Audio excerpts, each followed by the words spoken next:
ఈ అమ్మాయి ఆఫీస్ నుండి ఇంటికి రాగా ఈమె భర్త అతడి సెక్రటరీతో క్లోజ్గా ఉండడం చూస్తుంది. కానీ ఇతడు తన భార్యను చూసి భయపడడు. అంతేకాకుండా సెక్రటరీ ఆహారం తినిపిస్తూ ఉంటే తింటూ ఉంటాడు. ఇది చూసి ఈ అమ్మాయి బాధతో ఏడుస్తూ ఉంటుంది. అలాగే 7 ఏళ్లుగా ప్రేమించిన తన భర్త ఎందుకు ఇలా మారాడో ఈమెకు అర్థం కాదు. అయితే 7 ఏళ్ల క్రితం ఈ కుర్రాడు తన ప్రాణాలను పణంగా పెట్టి ఈ అమ్మాయిని కాపాడతాడు. ఆ క్షణమే ఈ అమ్మాయికి ఈ కుర్రాడిపై ప్రేమ కలుగుతుంది. అయితే ఈ కుర్రాడు షార్ట్ హెయిర్ ఉన్న అమ్మాయిలు అంటే ఇష్టమని చెప్తాడు. అప్పుడు ఈమె ఇంటికి రాగానే తన జుట్టును కత్తిరించేసుకుంటుంది. అలా వీరిద్దరూ గాఢంగా ప్రేమించుకుంటూ ఉంటారు. అయితే చదువు పూర్తయ్యాక వీరిద్దరూ పెళ్లి చేసుకుంటారు. అలా సంతోషంగా ఉన్న ఈమె జీవితంలోకి సెక్రటరీ వచ్చాక అంతా తారుమారు అవుతుంది. అలాగే తన భర్త అడిగాడని విడాకుల కాగితంపై సంతకం చేస్తుంది.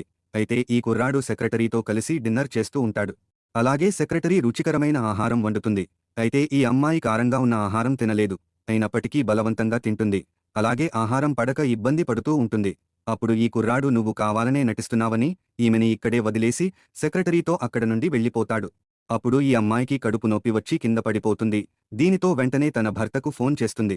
కానీ హస్బెండ్ ఈమె కాల్ కట్ చేస్తాడు. దీంతో ఈమె స్పృహ కోల్పోతుంది. అయితే ఈమెకు మెలకువ రాగానే హాస్పిటల్లో ఉంటుంది. అయితే ఈమెను తన బాల్య స్నేహితుడు కాపాడి హాస్పిటల్కు తీసుకువస్తాడు.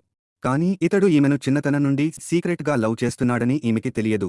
కొన్ని రోజులకు ఈ అమ్మాయి హాస్పిటల్ నుండి డిశ్చార్జ్ అవ్వగా అనారోగ్యంతో ఉన్న సెక్రటరీ ఈమె వద్దకు వచ్చి మోకాళ్లపై పడి క్షమించమని అడుగుతుంది.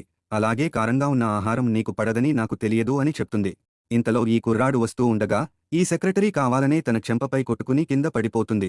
అప్పుడు ఈ కుర్రాడు వచ్చి సెక్రటరీని పైకి లేపి తన భార్యనే సెక్రటరీని కొట్టిందని ఇతడికి కోపం వస్తుంది.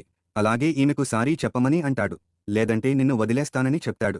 ఇది చూసి ఈ అమ్మాయికి కోపం వచ్చి తన భర్త ఇచ్చిన గిఫ్ట్స్ అన్ని కింద పడేస్తుంది. అలాగే వెడ్డింగ్ రింగ్ కూడా తీసి కింద పడేసి ఈ క్షణం నుండి నీకు నాకు సంబంధం లేదని చెప్తుంది. మిగతా స్టోరీ కోసం వీడియో లైక్ చేసి పార్ట్ 2 అని కామెంట్ చేయండి.